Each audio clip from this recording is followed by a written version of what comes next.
하늘의 문을 여소서 이곳을 주목하소서 주를 향한 노래가 꺼지지 않으니 하늘을 열고 보소서 이곳에 임재하소서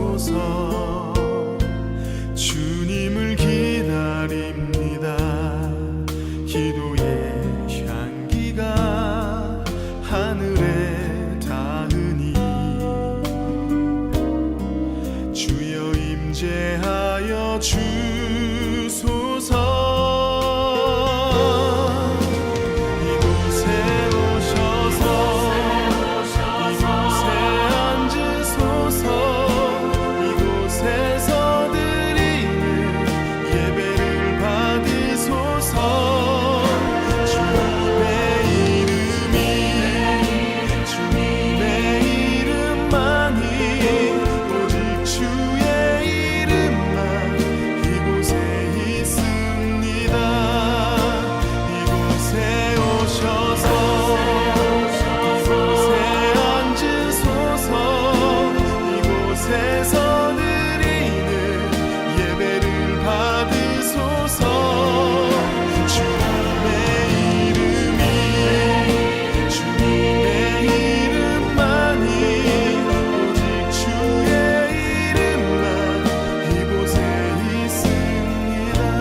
주의 이름만 이곳에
나를 지키리 구주의 품에 가라 주 나를 지키리 주 나를 지키리 아무 때나 어디서나 주 나를 지키리 늘 지켜주시리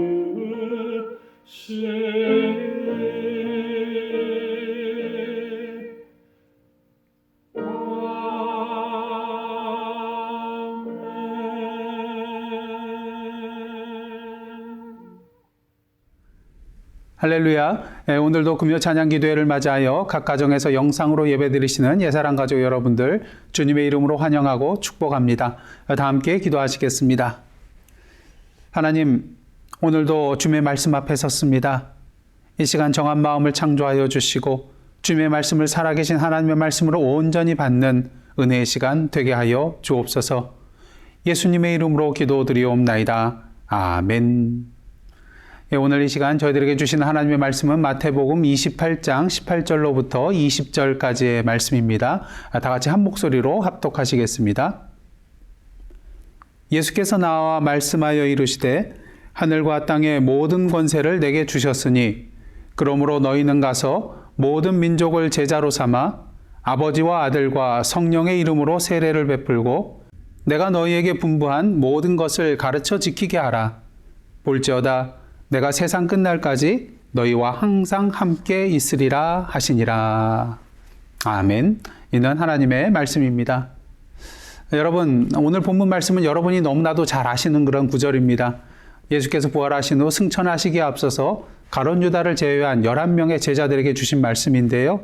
보통 지상 최고의 위임 또는 명령으로 The Great Commission이라고 그런 불리우는 그런 구절인 것입니다. 우리는 이 명령 속에서 예수께서 이 세상을 구원하시기 위하여 기본적으로 어떠한 계획을 가지고 계셨는지 분명히 보게 되는데요. 그 계획 가운데 가장 기본이 되는 것이 가서 모든 민족을 제자 삼으라는 것입니다. 제자 삼는다는 것은 무엇을 의미하는 것일까요? 단순히 복음만 전하는 것이 아니라 다른 사람으로 하여금 예수 그리스도를 따르는 사람이 되게 하는 것입니다. 물론 전도란 믿지 않는 그런 사람들에게 복음을 선포하는 것이죠. 그렇게 많은 사람들이 다른 사람들에게 복음을 전하고 그 사람이 교회에 출석하게 되면 이것으로 전도가 끝난 것이라고 생각하는 경향이 있습니다. 하지만 예수께서는 오늘 분명히 말씀하고 계십니다. 너희는 가서 모든 민족을 제자로 삼아. 전도란 단순히 그 사람을 교회로 인도하여 출석하게 하는 그것으로 끝나는 것이 아니라 진정한 전도라는 것은 그 사람이 교회에 출석할 뿐만 아니라 그 사람으로 하여금 예수 그리스도를 따르는 제자가 되게 하는 것. 이것이 온전한 전도라는 것이죠. 오늘 본문 말씀처럼 세례를 베풀고 주님의 말씀을 가르칠 뿐만 아니라 그 말씀대로 지키며 살아갈 수 있도록 해야 한다는 것입니다. 예수께서 당신의 제자들에게 그렇게 하셨듯이 양육과 훈련을 통하여서 예수 그리스도를 따라 사는 온전한 제자로 설 수 있도록 해야 한다는 것이죠.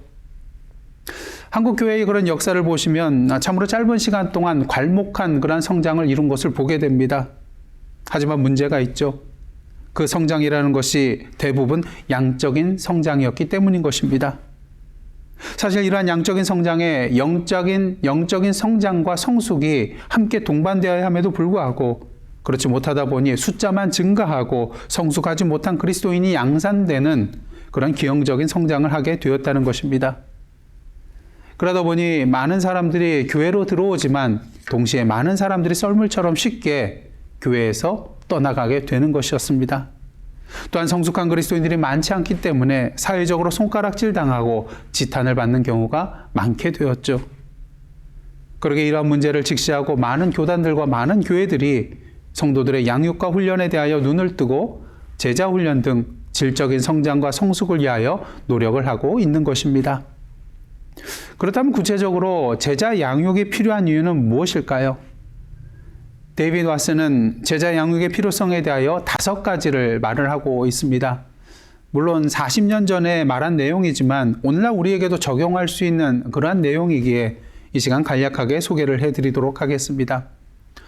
첫째로 많은 그리스도인들이 교회 내의 그런 교리적, 도덕적 원리의 결핍으로 인하여 심각하게 동요하고 있다는 것입니다. 이는 오늘날 우리 현대교회도 동일하게 적용되는 그런 내용이라고 할 수가 있겠는데요. 지금 우리는 포스트 모더니즘의 그런 시대에 살아가고 있습니다. 문제는 오늘날 교회 안에도 이 포스트 모더니즘의 상대주의, 다원주의, 감성주의, 혼합주의들이 그런 무분별하게 또 무비판적으로 들어오게 되어서 교회의 교리적, 도덕적 원리를 무너뜨리고 있다는 것입니다. 예를 들어서 타종교에도 구원이 있다든가 또 예수 그리스도는 인간이지 하나님이 아니라든가 또한 말씀을 제쳐놓고 개인적인 신비적인 체험만을 중요시한다든가 또한 진리는 하나가 아니기에 너도 옳고 나도 옳다는 이런 잘못된 주장들이 교회 안에 들어와 교회를 어지럽히고 있다는 것이죠. 그 다음 둘째로 자기를 부인하고 십자가를 지는 삶을 찾아보기 힘들다는 것입니다. 그리스도인이라고 고백하면서도 헌신적인 모습을 찾아보기 힘들고요.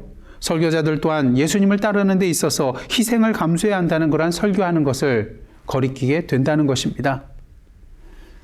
여러분 오늘 사회비종파나 이단들을 보시면은 기성교회보다 더 그 전파력이 강한 것을 보게 되는데요. 그 이유가 무엇일까요? 여러 가지 많은 이유가 있겠지만 가장 중요한 이유는 바로 그들의 철저한 양육과 훈련 그리고 절대적인 헌신이 있기 때문인 것입니다. 목숨을 걸고 가르침을 받은 대로 순종하거든요. 그러기에 많은 그리스도인들이 여호와의 증인을 만나서 대화하게 되면 공통적으로 나타나는 특징이 있는데 그것은 바로 그들에 대하여 화를 내게 된다는 것입니다. 그들이 주장하는 바가 잘못된 것이라는 것은 어렴풋이 알겠는데 구체적으로 그들의 주장을 반박할 능력과 지혜가 부족하기 때문인 것이죠. 그들은 훈련받은 대로 성경 구절 하나하나를 들이대면서 말하는데 자신에게는 성경 구절을 제시하면서 그들의 주장을 반박할 능력이 없거든요. 그러니 답답하고 화가 날 수밖에요. 더 큰 문제는 우리가 아무리 화를 내도 그들은 오히려 기뻐한다는 것입니다. 핍박을 받는 것이 주를 위한 것이라고 생각하기에 오히려 이는 그들에게 축복이 되기 때문인 것입니다. 그러니 그들을 우리가 당해낼 수 없는 것이죠. 이처럼 사회비종파나 이단의 가르침과 믿음의 방향은 잘못되었지만 그들의 양육과 훈련 그리고 가르침에 대한 헌신의 모습들은 그 자체로 우리가 배워야 할 점이라고 할 수가 있는 것입니다. 셋째로 수많은 교회가 어디로 가야 하는지 방향 감각을 잃고 있다는 것입니다. 교회는 길과 진리이신 예수 그리스도의 몸으로서 이 세상을 살아가는 모든 그리스도인들에게 그 길을 제시해주고 예언자적인 그런 소리의 역할을 감당해야 하지만 그것을 제대로 하지 못하고 있다는 것이죠. 오늘 교회의 모습을 보시길 바랍니다. 시시각각으로 다가오는 불확실한 미래의 문제와 급속한 그런 변화의 물결 속에서 어떻게 대처하며 어떠한 방향으로 나아가야 하는지 그 길을 제대로 제시해주지 못하고 있는 것을 보게 됩니다. 이번 코로나 사태를 보시기를 원합니다. 어떤 교회 지도자는 예배당에 모여서 예배 드리는 것만이 참된 예배라고 하면서 목숨 걸고 예배를 사수하라고 하면서 성도들을 이 세상의 생명을 중히 여기고 또한 살리는 길로 향하게 하기보다는 오히려 이 생명을 경히 여기고 그 생명을 죽이는 길로 인도하였던 것을 보게 되는 것입니다. 한마디로 예수 그리스도의 이름을 욕되게 한 것이었죠. 그런 의미에서 교회는 오늘날 우리가 처해 있는 상황에 대하여 적절히 대처할 수 있는 힘과 능력을 키워나가야 하는 것입니다. 그 다음 넷째로 모든 그리스도인이 성령의 은사에 따라 교회 사역에 참여함에도 불구하고 이러한 일들이 교회 안에서 개방적으로 이루어지지 못하고 있다는 것입니다. 그러게 종종 교회 안에서 평신도들이 앞서 나아가려고 할 때 성직자들이 그들의 발뒤꿈치를 붙잡아 내리는 경우를 보게 되는 것입니다. 여러분, 독재자들이 좋아하는 것이 무엇인지 아십니까? 그것은 바로 우민화 정책입니다. 우민화 정책이라는 것은 국가의 정권이 국민들을 정치와 국정에 관심을 가지지 않는 우민으로 전락시키는 그런 정책을 말하는 것으로서 유흥문화를 육성하고 또 언론을 통제하고 교육을 하향 편준화시키는 것이 대표적인 그런 방법이라고 할 수가 있겠습니다. 그러게 실제로 그러했는지 알 수는 없지만 우리나라의 1980년대 전두환 정권의 그런 제5공화국 시절에 우미나 정책의 일환으로 3S를 강하게 밀어붙였다는 그런 말이 있습니다. 이 3S는 섹스, 성문화, 그다음 스포츠, 그리고 스크린, 영화를 말하는 것입니다. 그런데 한국교회도 보시면 과거에 이러한 그 우미나 정책을 펼친 목회자들이 많이 있었던 것을 보게 됩니다. 자신의 영적 권위를 내세우고 지키기 위하여 성도들로 하여금 비판적 사고를 하지 못하게 하기 위하여 성도들에게 말씀을 깊이 있게 가르치지 않고요. 또 평신도 사역자들을 양육하거나 훈련시키지 않고 믿음이 없다 또는 믿음이 부족하다는 말로 성도를 짓누르며 아예 신학적 질문 자체를 할 수 없도록 차단하는 그러한 목회자들이 있었다는 것입니다. 하지만 이러한 일은 이제 불가능해졌죠. 책이나 인터넷 등을 통하여 이제 조금만 노력하면 양질의 기독교 자료들을 접할 수 있게 되었기 때문인 것입니다. 바라기는 오늘도 모든 성도들이 잘 양육받고 잘 훈련받아서 하나님이 주신 은사대로 교회 안에서 봉사하고 헌신하는 주님의 몸된 교회가 되기를 간절히 원합니다. 다음 마지막으로 복음 전도가 교회에서 경시되거나 혹은 특정인에게 일방적으로 의존되어 있다는 것입니다. 물론 때로는 특정한 사람이 복음 전도자로 부름을 받기도 하지만 엄밀히 말해서 오늘 예수 그리스도의 말씀처럼 복음 전도라는 것은 모든 그리스도인에게 부여된 명령임을 알아야만 하는 것입니다. 사실 유명한 빌리 그레이엄 목사님이나 또 무디 목사님과 같은 탁월한 복음 전도자가 있을 때 한 번에 수많은 그런 사람들이 복음을 믿고 구원을 받을 수 있게 됩니다. 하지만 예수께서는 결코 탁월한 복음 전도자 몇을 세우라는 말씀을 하지 않으시고 모든 제자들을 향하여 가서 모든 민족을 제자 삼으라고, 즉 예수님의 제자가 또 다른 사람들을 제자로 삼는 방법을 주시고 계시는 것을 보게 되는 것입니다. 그 이유가 도대체 무엇일까요? 전 세계 인구를 78억이라고 할 때에 지금 현재 사람들이 죽지 않고 또 새로 태어난 사람들이 없다고 가정할 때에 이 78억에 해당되는 그 수많은 사람들에게 복음을 전하기 위해서는 몇 년의 세월이, 몇 년의 시간이 필요할까요? 만일 제자를 세우지 않고 탁월한 복음 전도자 혼자서 복음을 전한다고 생각해 보시기를 바랍니다. 복음을 전하는 것이 탁월하여 매일같이 1000명에게 복음을 전한다 할지라도 전 세계 사람들에게 복음을 전하는 데에는 21,379년이나 걸리게 됩니다. 하지만 한 제자가 매년 한 사람을 자신의 제자로 삼고 또 그 제자가 매년 한 사람씩 또 제자를 삼아 나아가게 될 때에 그 기간은 단축이 되게 됩니다. 얼마나 단축이 될까요? 물론 첫 해에는 자기와 제자 한 사람으로 믿는 사람이 2명밖에 안 될 것입니다. 둘째에는 각각 제자를 한 사람씩 또 만들었기 때문에 믿는 사람이 4명밖에 없을 것입니다. 그 다음에는 8명, 그 다음에는 16명이 되겠죠. 하지만 해마다 그 수가 2배씩 늘어나기 때문에 결국 78억 명이 복음을 믿는 데에는 33년밖에 걸리지 않게 되는 것입니다. 그렇게 교회 안에서 제자 양육을 해야 하는 것이죠. 물론 제자 양육을 할 때에 몇 가지 조심해야 할 것이 있습니다. 율법과 권위를 지나치게 강조해서는 안 되고요. 또 선한 목자이신 주님이 아닌 인간 목자에게 의존해서는 안 되는 것이고, 특히 고린도 교회와 같이 나는 바울에게, 나는 아볼로에게, 나는 게바에게, 나는 그리스도에게 속한 자라고 하면서 파당을 지어 분열되어서는 안 될 것입니다. 그렇다면 구체적으로 어떤 방법으로 제자를 양육해야 할까요? 데이비드 하스는 제자 삼는 일에 정해진 기술은 따로 없다고 하면서 기본이 되는 성경적 원리를 몇 가지 제시를 해주고 있습니다. 그 내용은 다음과 같습니다. 첫째로 작게 시작하라는 것입니다. 예수께서 이 땅에서 사역하신 것을 보실 때에 대부분의 시간을 12명의 작은 무리, 즉 당신의 제자들에게 투자하신 것을 볼 수 있습니다. 그 이유는 무엇일까요?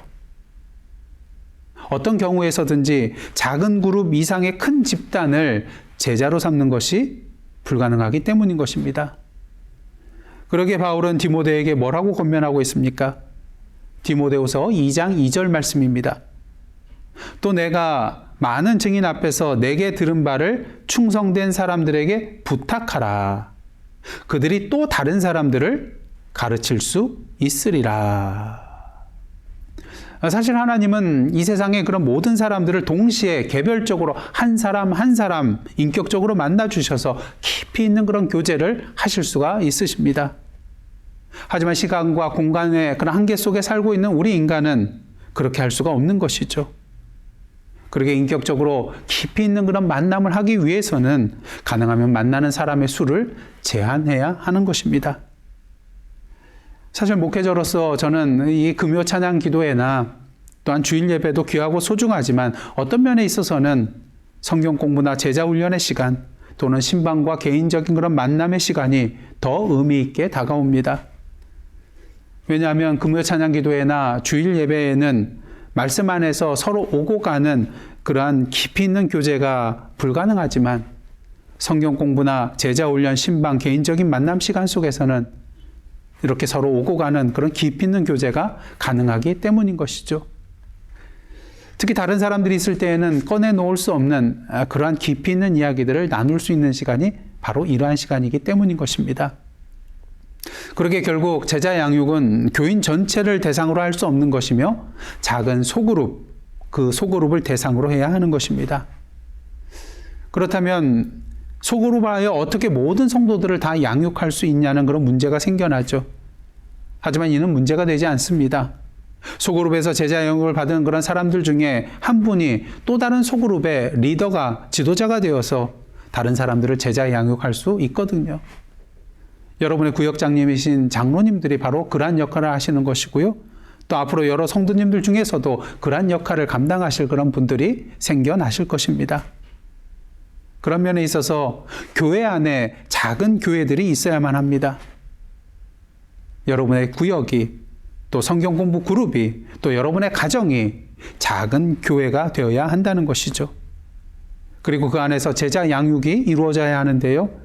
그 작은 교회 안에서의 지도자는 장로님이요, 또한 성경 공부 리더요, 그 가정의 아버지 또는 어머니가 되는 것입니다. 다음으로 제자 양육의 두 번째 원리는 가능한 한 삶을 함께 하라는 것입니다. 중국 속담에 이러한 말이 있습니다. 들으면 잊어버리고, 보면 기억하고, 행하면 이해한다.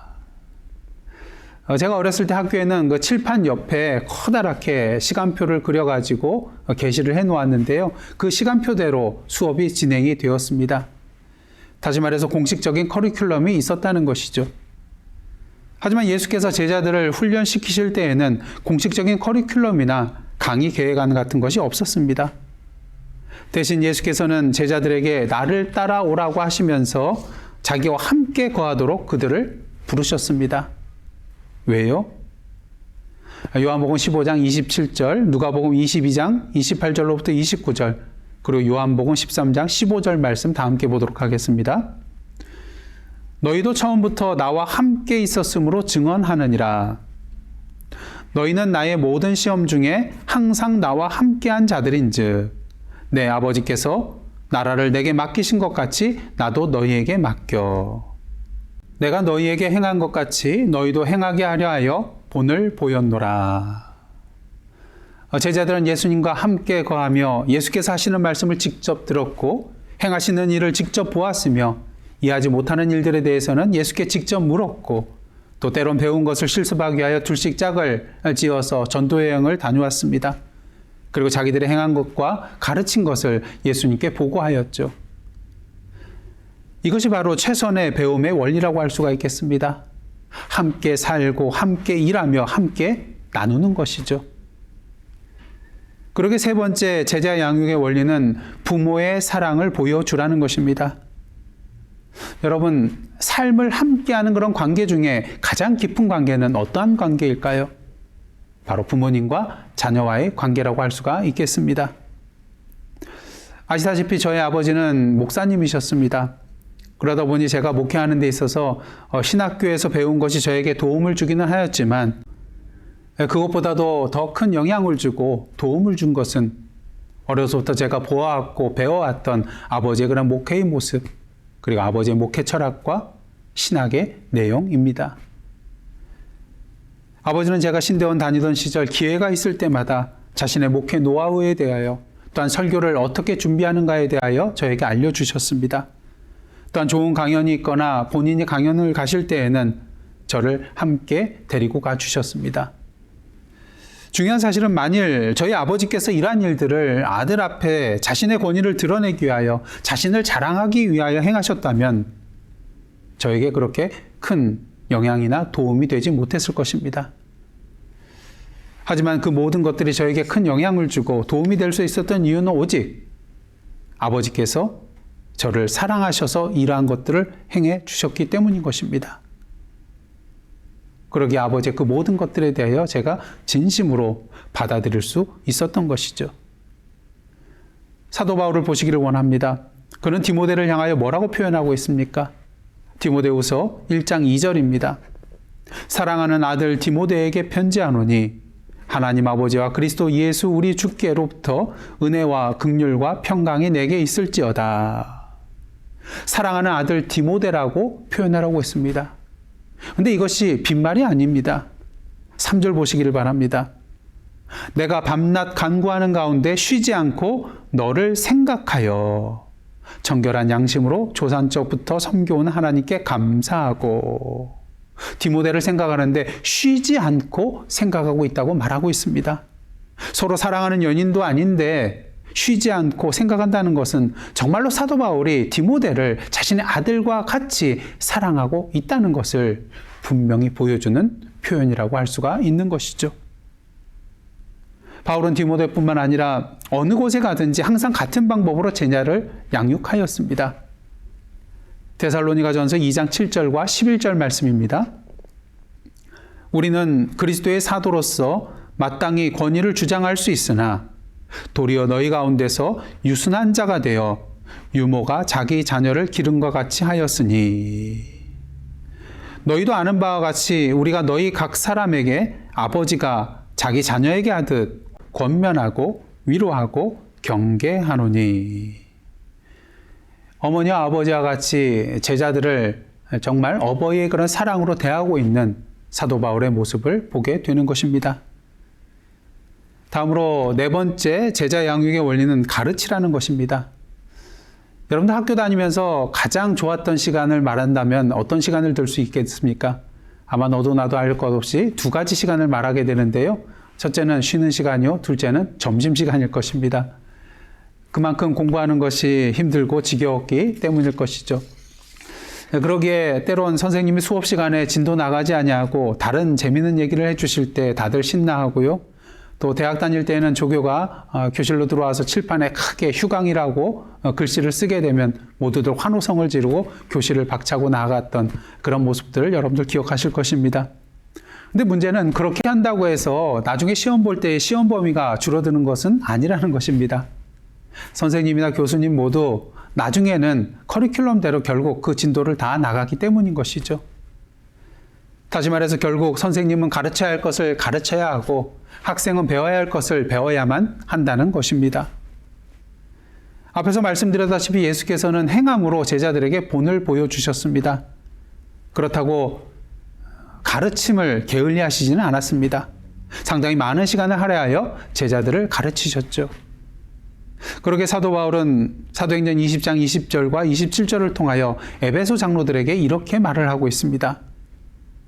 유익한 것은 무엇이든지 공중 앞에서나 각 집에서나 거리낌 없이 여러분에게 전하여 가르치고, 27절입니다.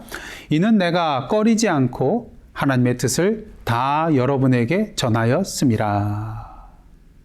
전하여 가르치되 하나님의 뜻을 모두 다 전달하고 가르쳤다는 것입니다.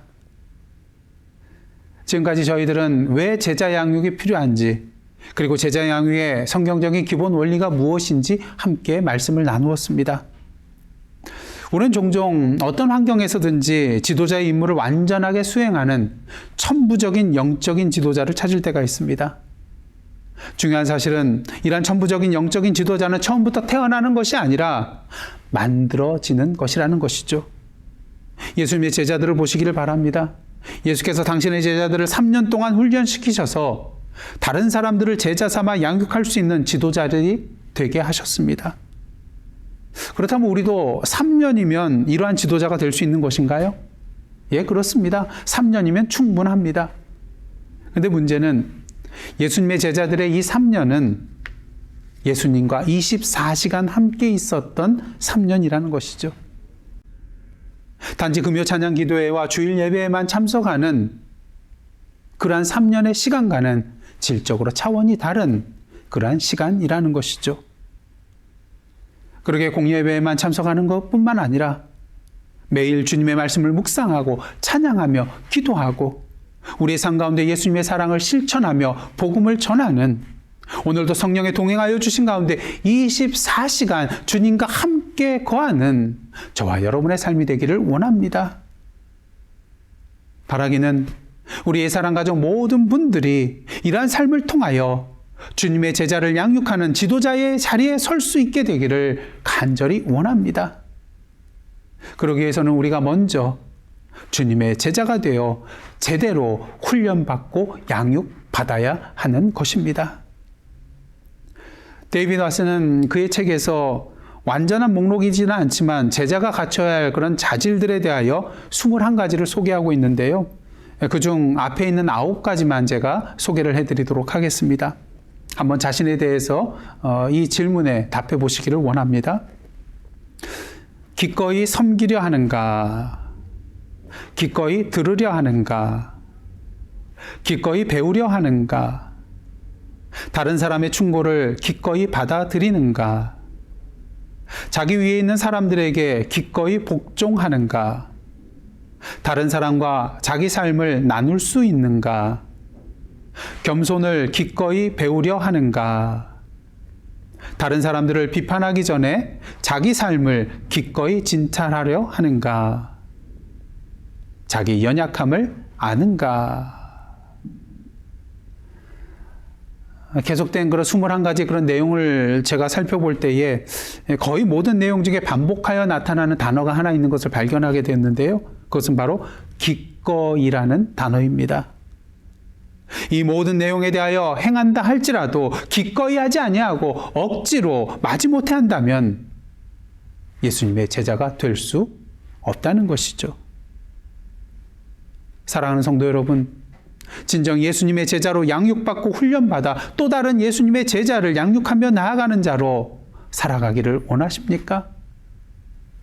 그렇다면 여러분 자신을 기꺼이 주님께 내어드리기를 원합니다.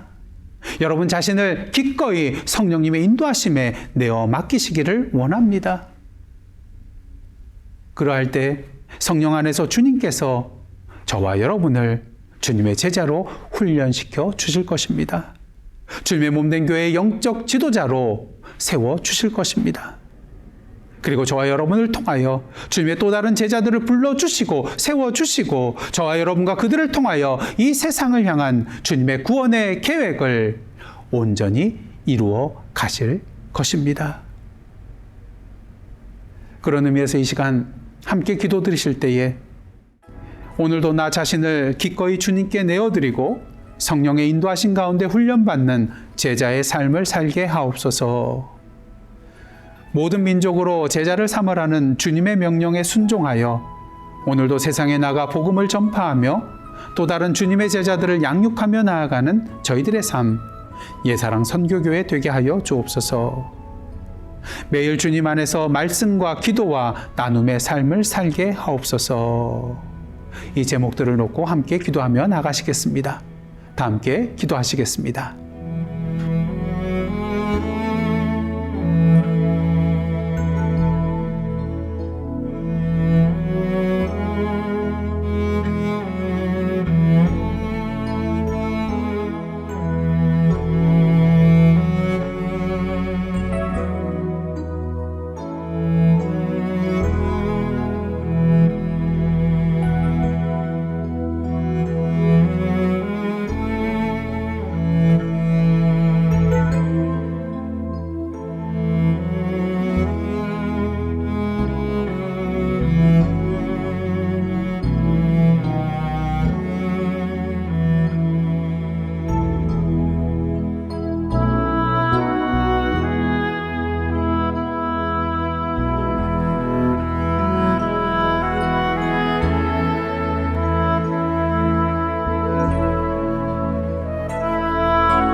계속해서 기도하며 나가실 때에 환우들의 치료와 회복을 위하여, 코로나 백신의 원활한 공급과 위축된 경제의 회복을 위하여, 앞으로 재개될 대면 예배 준비를 위하여, 멕시코 선교 현장과 입양아 후원 어린이들을 위하여, 미얀마 평화와 민주화를 위하여, 차별과 혐오가 아닌 사랑과 화합의 사회를 위하여, 북한 주민들의 자유와 인권과 탈북자들의 안전을 위하여, 폭력과 코로나19, 홍수와 메뚜기 떼 등으로 인하여서 심각한 기아에 시달리는 동아프리카 6개국 나라들을 위하여, 에티오피아, 소말리아, 남수단, 또 수단, 케냐, 우간다입니다. 현재 700만 명 이상이 기아 상태에 빠져 있다고 하는데요. 이 나라들을 위해서 기도해 주시기를 원합니다. 이 시간 다 같이 기도하며 나가시겠습니다.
함께 기도하시겠습니다. 사랑의 하나님, 오늘도 금요 찬양 기도회를 맞이하여 말씀과 찬양과 기도 가운데 제자로 훈련받고 양육받게 하여 주심에 감사드립니다. 이 시간 간절히 비옵기는 오늘도 주님께서 주신 말씀과 같이 성령 안에서 기꺼이 우리 자신을 주님 앞에 내어드림으로 제자로 훈련받고 영적인 지도자들로 세움받고 쓰임받는 저희들의 삶 되게 하여 주옵소서. 가서 모든 민족을 제자 삼으라는 주님의 명령에 순종하며 오늘도 기도로 이 세상을 품고 우리의 입술과 손과 발을 통하여 주님의 진리와 사랑을 세상에 전하며 하나님 나라의 지경을 넓혀 나아가는 저희들의 삶 되게 하여 주옵소서. 이 세상을 위하여 기도합니다. 전쟁과 테러와 불의와 불평등과 착취와 억압으로 인하여 차별과 혐오로 인하여 가난과 굶주림과 질병과 자연재해로 말미암아 오늘도 수많은 생명들이 신음하며 고통 중에 있습니다. 아직도 수많은 사람들이 주님의 십자가의 사랑을 모른 채 영적으로 죽어가고 있습니다. 바라기는 오늘도 성령으로 그들의 삶의 현장에 임하여 주시사 주님의 참된 사랑과 진리와 생명과 평화를 온전히 맛보고 누릴 수 있게 하여 주시고, 오늘도 세상에 흩어져 있는 수많은 교회와 그리스도인들의 속기를 통하여 그들을 건져주시고 소성케 하여 주옵소서. 사랑하는 성도들을 위하여 기도합니다. 육신적으로 연약한 가운데 계신 성도님들의 병상에 친히 찾아가 주시사 그 마음속에 세상이 줄 수 없는 주님의 참된 평안함을 허락하여 주시고 주님의 손길로 친히 안수하여 주시사 치료하여 주시고 회복케 하여 주옵소서. 경제적으로, 정신적으로, 영적으로 힘든 가운데 계신 성도님들 계십니다. 우리의 그 어떤 문제보다도 더 크신 주님께 그 모든 문제들을 믿음으로 맡기고 나아갈 때에 성령의 인도하심과 품어주신 가운데 주님의 힘과 능력과 지혜로 그 낭만과 절망의 자리에서 일어나 새로운 인생의 발걸음을 힘차게 내디디며 나아가는 주님의 권속들 되게 하여 주옵소서. 이 모든 말씀 예수님의 이름으로 기도드리오며